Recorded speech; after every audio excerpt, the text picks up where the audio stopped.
Disruptions in the Strait of Hormuz have triggered an unprecedented supply chain shock. At the center of the risk are the Gulf's state oil giants, Saudi Aramco, Abu Dhabi National Oil Company, Kuwait Petroleum Corporation, and Qatar Energy rely heavily on Hormuz to move crude and LNG to global markets. While some have built partial bypass routes, these alternatives cannot fully replace Hormuz volumes.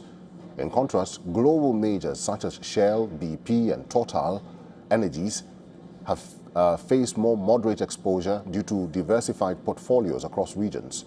Meanwhile, Asian players like PetroChina face limited direct disruption but remain highly vulnerable through dependence on Gulf crude and LNG. The closer a company is to Gulf production, the higher its exposure to Hormuz disruption. Meanwhile, Saudi Arabia stands firmly against any prolonged blockade of the Strait of Hormuz. The reason is structural. Even with alternative pipelines, Saudi Aramco cannot fully reroute its exports. A significant portion of its crude still depends on Hormuz for global delivery. This creates a deeper problem. Saudi Arabia holds the world's largest spare production capacity, positioning it as the global oil market's stabilizer. But if it cannot move barrels, that capacity becomes ineffective.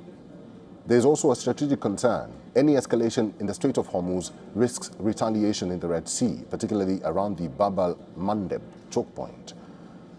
This could jeopardize Saudi Arabia's key alternative export route. At the same time, disruptions threaten Saudi market share in Asia, its most important demand center.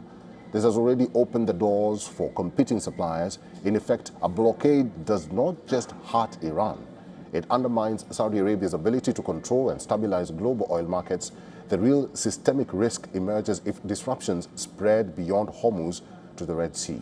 If both routes are compromised, the global oil system loses not just its primary artery, but also its key backup channels. The impact would extend beyond oil. Shipping flows would tighten further, insurance costs would surge, and tanker movements would slow. This will amplify price volatility across markets.